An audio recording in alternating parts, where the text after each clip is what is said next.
Hello friends, welcome back to my channel. Today we are talking about Virat Kohli's T20I evolution till 2024. It was like a classical guitarist doing a punk rock fusion. Mujibur-Rahman bowled full outside off and Virat Kohli played a slog sweep wide of long on for a 4. When did he last play the shot? Great players can make certain improvisations that are beyond the lesser mortals. At 35 years of age, in the autumn of his T20I career, alteration has become Kohli's brief. He needs to do things now that he hasn't done previously to neuter the skeptics. 3 overs later, Kohli brought out the shot again, this time against the pace of Naveen-ul-Haq.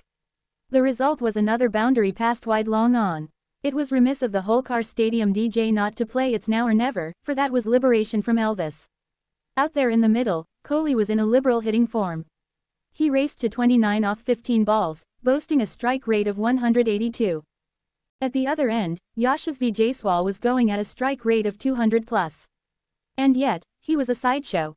On his return to the Indian T20 fold after a gap of 14 months, his last T20I before this was the T20 World Cup semi-final against England in Adelaide on November 10, 2022. Kohli looked to be an excellent touch. The pitch was perfect, the evening dew eased the degree of difficulty even further and the Indian superstar had set himself up nicely for a big one.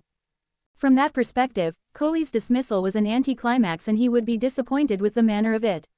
But this was a new version of the man in this format, who shed the role of anchor to become enforcer.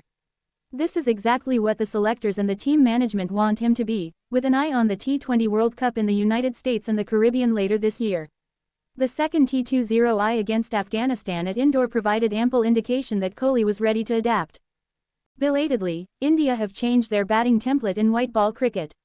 They no longer play an outdated brand of the game, keeping wickets in hand before going full throttle at the death. Fans have seen that at the 50-over World Cup and the recent T20Is. Rohit Sharma presented himself as the power play enforcer in the ODI World Cup, but as Kohli, along with his captain, was brought back to the T20 side, questions were asked about whether the two seniors would be able to fit into the team's new template in the shortest format as well. No top team plays an anchor in this format these days. Australia have dropped Steve Smith. England rejected Joe Root long ago. Kohli, in fact, got out at the wrong time, for it would have been interesting to see his approach in the middle overs. Questions about his strike rate against spin in the middle overs are pretty valid. His strike rate during that phase against spin was just 110 in the last IPL. Over the last 5 IPLs, his strike rate against spin has been second lowest among batsmen who faced 50 deliveries or more. As Kohli departed for a 16-ball 29, fans missed out on his battle against Noor Ahmad and Mohammad Nabi, whether he would have carried forward his merry hitting even after the field was spread out. On the heels of 4 T20 World Cup failures for India as a team, Kohli and Rohit's utility in this format was rightly put under the scanner. And their stature in Indian cricket notwithstanding, they will be under pressure to perform in T20 cricket.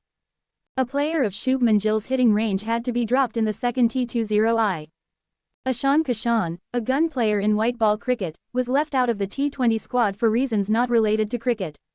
When Suryakumar Yadav and Hardik Pandya returned to the side, the likes of Shivam Dube and Rinku Singh might have to make way. Dube has been in scintillating form. In a short time, Rinku has emerged as the team's finisher who can be trusted under pressure. India have an embarrassment of riches in this format, and Rohit and Kohli will have to show real intent in every T20 innings to keep the skeptics at arm's length. Rohit is yet to open his account in the ongoing series, but not much should be read into that.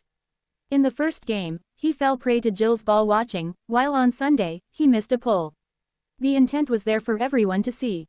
Kohli also reveled in his intent, as attested by Jaiswal during his post-match press conference.